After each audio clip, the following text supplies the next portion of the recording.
The next thing is prodigality and meanness or liberality. So we talked about this, like not being stingy, we talked about the middle ground. Vulgarity, yeah, and pettiness. And then you got, magnificence, this high-mindedness that we spoke about. Oh, look at this one, pusillanimity. Okay, right? And vanity. Okay, and then you have the middle ground, which is magnanimity, right? So, and it goes on and on and on. But the point is irascibility, lack of anger, this and that. And the point is he also mentions, next slide, he also mentions some intellectual stuff. You have to be intelligent, this and that. Wise, have understanding, and all these kind of things. The thing is, we as Muslims see it as a different way. Yes, it's true that if you have more knowledge, Allah raises you in levels when it comes to Islamic knowledge, because it's the knowledge of guidance. يَرْفَعَ اللَّهُ الَّذِينَ آمَنُوا مِنْكُمْ وَالَّذِينَ أُوتُوا الْعِلْمَ دَرَجَاتٍ. Allah says that in the Quran. Allah who raises in degrees those who have been given knowledge, those who have believed in being given knowledge among you. Surah Al-Mujadala, chapter 58 of the Quran, right? However, having said that, we don't consider you to be more virtuous only by having more intelligence, because intelligence is really seen as a gift from Allah. Like, in the sense that it depends on your opportunities in life. Like, if you're good at certain things, now it is a virtue in one sense, but in another sense it's really to do with where you live and what opportunities you were given. Whereas a lot of the other things, it doesn't matter where you live, so long as you're interacting with humans, you have an equal opportunity with everyone else to try and be that thing. So in other words, you can be humble, for example. You can be humble wherever you are, in whatever part of the world, you still have that test. And you can be a very virtuous person without having the opportunities of the elites. So a lot of the discourse of Aristotle and the virtue ethics, you can see it moves or leans towards a kind of elitist discourse.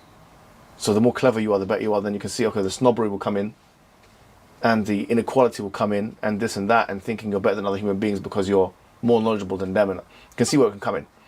Having said that, this idea of eudaimonia coming from when you're virtuous, we would say no, it's not just when you're that. You have to have a meaning in life, and a purpose. And what better purpose, and the only purpose you can have is the purpose of life, which is to worship Allah. So being virtuous by itself is not virtuous. The only way to be virtuous is to believe in Allah. So, Iman, and then Amal Salih. By just having Amal Salih, without Iman, it's haba'an manthura, in fact. It's not good enough. Because you're doing it to what end, and to what goal, and to what objective, and for what reason? Meaningless. It's meaningless. So being good is only good if you're doing it for a reason. And we don't believe in just doing good things frivolously or capriciously. We believe that it has to be done for the ultimate goal and objective in life, which is to believe in Allah. And if you think about something else, and I've been thinking about this myself, what is the ultimate, for example, let's just take one thing. What is the ultimate level of ingratitude? Because ingratitude is seen as a vice by everyone. If you're ungrateful, it's vice. The worst kind of ingratitude is the ingratitude towards the Creator. So you can be virtuous to all the creation, to all the human beings, but if you're ungrateful to the Creator, then that would tip the balance towards ingratitude, that you're bad, in fact, rather than good. You're not virtuous. What's the worst kind of cowardice? The worst kind of cowardice is not to ask yourself why you're on this planet and what you're doing here, and to come to the conclusion that actually we're created and so on.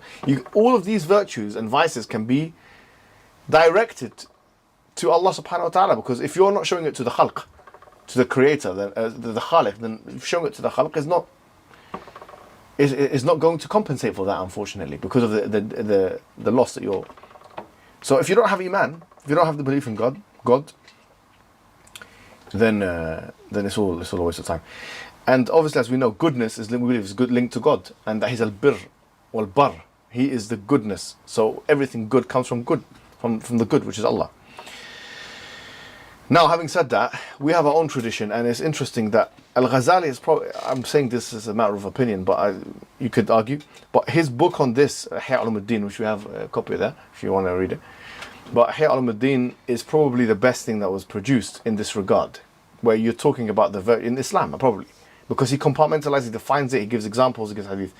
Now, we know that, a lot of the hadith there are weak. We've spoken about that at length and stuff like that. Which taba' Sheikh would you recommend, which doesn't have the weak hadith? There are a couple of summaries. Yeah. For example, Ibn Jawzi has a book called Minhaj al-Qasidin, في اختصار إحياء علوم الدين. And then came along Ibn Qudama, another figure, Natib bin Qudam al-Maqdisi, who authored Al-Mughni, the well-known Hanbali scholar. So he summarized what Ibn al-Jawzi produced. So we have the summary of Minhaj al-Qasidin. And for example, Jamal al-Din al-Qasimi has a book called موعظة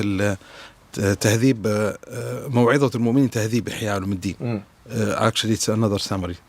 So is there anything which gets rid of all of that? Because we know there's weak hadith in there. And what happened, there's a well-known figure, Al-Hafiz al-Iraqi. He has actually a book في تخريج يعني mentioning just commenting on the hadith that are within إحياء علوم الدين اللي هو المغني عن حمل الأسفار في الأسفار. يعني he's just proposing a title that through this book you will not need to bring other books in order to identify the weak narrations and the accepted narrations within إحياء علوم الدين.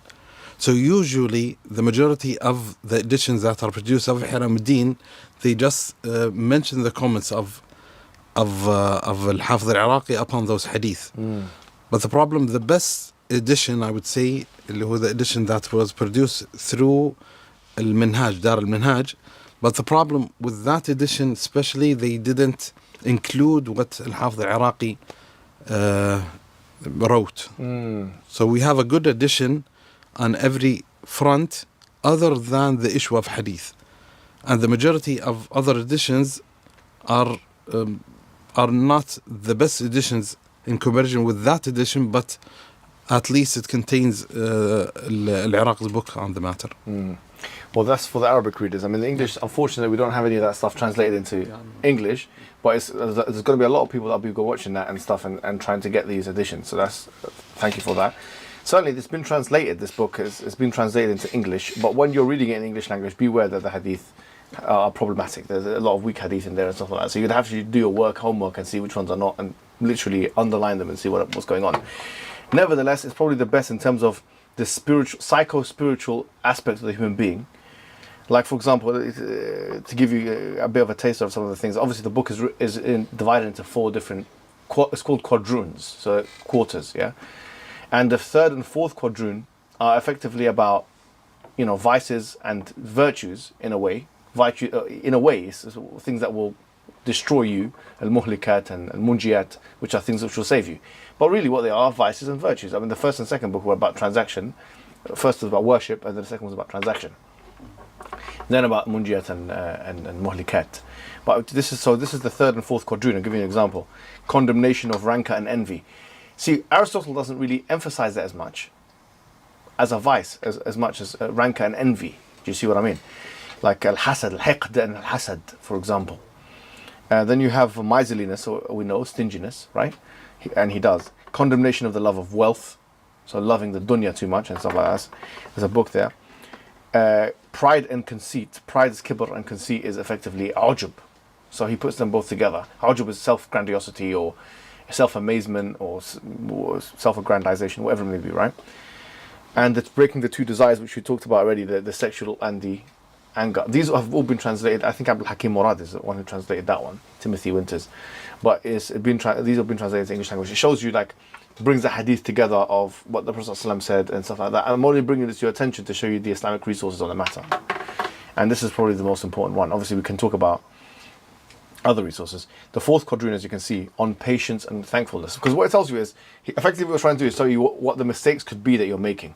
You could be a jealous man. You could be an envious person. You could be an angry person. You could be someone who can't control your desires. That's your problems. Okay, so what are the solutions? Get rid of that. Expunge yourself from this. If you've got rubbish in it, if you've got some contaminant in this particular bottle of water, then you remove a takhliya and a tahliya, as the people of Tazkiyah mentioned. You remove the impediments, and then you try and put the good in there. So you to remove expunge yourself from the bad, and then to add on to that, patience and thankfulness, fear and hope, repentance, sincerity and truth, and so on and so forth. So having said that, I want to just take a couple of, I know it's, how long have we, okay, we're all right, yeah, we're okay. We'll do a couple of case studies. We're near the end, don't worry, tail end of the discussion. But I wanted to take a couple of case studies of the Prophet Muhammad's some of his virtues, okay, and just spend some time with them. I know we have already done that to some extent, but just to emphasize the point a little bit more. So we said courage. Now, what is courage? And Muhammad Jawziyah says, هي ثبات القلب عند النوازل. It's a very, very good definition, actually. He says, courage is when your heart is firm when the calamity strikes. That's what his definition. Another definition, and some people have differentiated courage between military courage, physical courage, and moral courage. Yeah, he says, this guy called Matthew Penalto, he says, moral courage includes acting in the service of one's conviction in spite of the risk of retaliation or punishment. Aristotle says that the sphere of action or feeling excess moral. So it's as we said, it's between the two. It's rashness and recklessness on the one hand, and cowardice. So courage is in the middle. Yeah. This guy Putnam, I don't know who he is, but I found him. He says that high levels of fear than a coward is somebody, right, who would experience high levels of fear than a situation calls for, and low levels of confidence. I don't agree with this, by the way.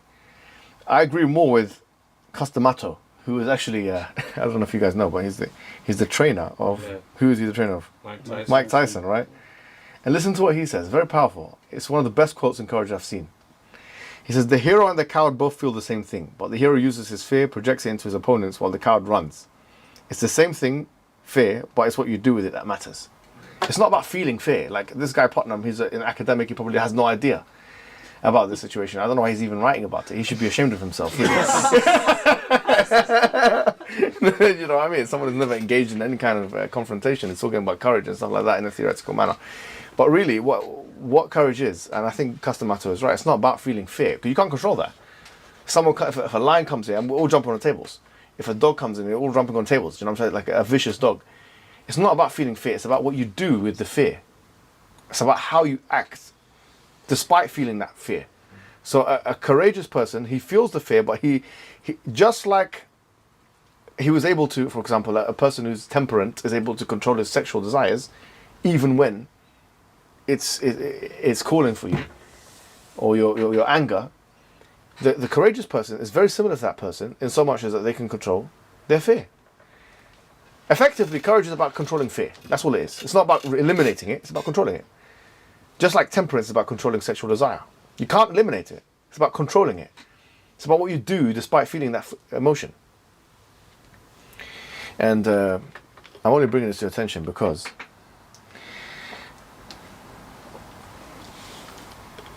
we're going to look at some hadith. Okay, so like for example, the Prophet Muhammad sallallahu alaihi wasallam, right?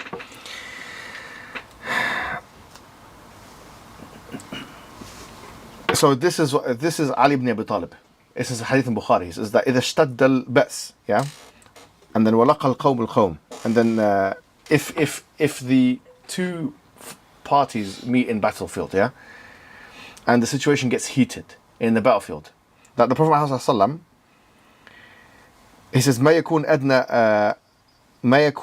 منا أحد أدنى من القوم منه, that there's nobody closer to the other side than the Prophet Muhammad sallallahu alaihi wasallam.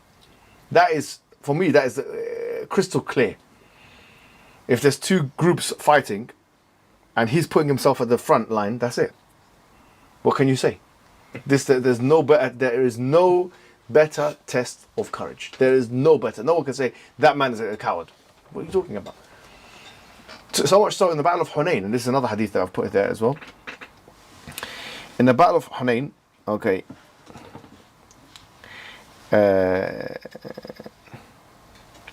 when the companions were seeing that they had failed, the Prophet Muhammad sallallahu alaihi wasallam was in the battlefield and calling them back, saying, "Ana nabiyyu la kadhib, ana Abdul Muttalib." I am the true prophet, no lie. I am the son of Abdul Muttalib. So he's saying, "Come back to fight." So he's fighting. He's telling them to come. So it shows you courage has levels. And the Prophet sallallahu alaihi wasallam, he was at the top level of courage. Unfortunately, we're not even going to be able to. It's a virtue we can't even test in the modern age. Which shows you that, subhanAllah, we have not been chosen for this. We have not been chosen to nurture that virtue because we don't have the opportunities that they had. Our best opportunities is in sports. And some moral courage, as the guy was talking about, saying the right thing. Our levels of courage as men in the modern age can never even be tested at the level that these guys were engaged in. No way. So what I'm saying is, and even in sports, there's a hadith, and there's a hadith of Rukana. Now I came across this weak hadith. Okay, it's a weak hadith. However, Ibn Kathir says, it's a jayyid sanad. I came across Ibn Kathir. He says that the sanad is actually like jayyid. It's okay, it's not that bad. And I know there's one particular hadith which Albani also makes Hasan.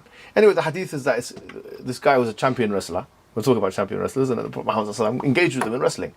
Which shows you that because courage is context specific. Courage is context specific. So if you can do it in the battlefield, it doesn't necessarily, it's conceivable that you can be great on the battlefield, but when it comes to public speaking, you find it scary. In fact, there's surveys that have been done that shows that people that are more scared of public speaking, for example. But the Prophet ﷺ done both. He went on the mountain of Safa and he was saying, if I were to tell you that I was such and such, would you believe me? That there was an army on the other side, would you believe me? They said, yes, we would believe you. Imagine going in front of your whole town and making an announcement like that. So now that requires a kind of confidence and courage when it comes to the public speaking realm. But also he's in the battlefield in the front lines. That shows you that his courage was across all categories. So that's a virtue you cannot deny the Prophet Muhammad ﷺ, for example. I'm giving you. And then in sports, imagine it, you've got the champion wrestler, undefeated, undisputed. Yeah, and then the Prophet ﷺ beats him in the wrestling match. My back has never hit the ground like that. So he's engaging in sports, he's engaging in he's running, this, that, fighting, public speaking. He's putting himself out there. And if you're a person who didn't believe in your own ability and you didn't believe Allah was helping you, you were making it all up, you wouldn't have that courage. Where would the courage come from? His courage came from tawakkul, from reliance on Allah subhanahu wa ta'ala.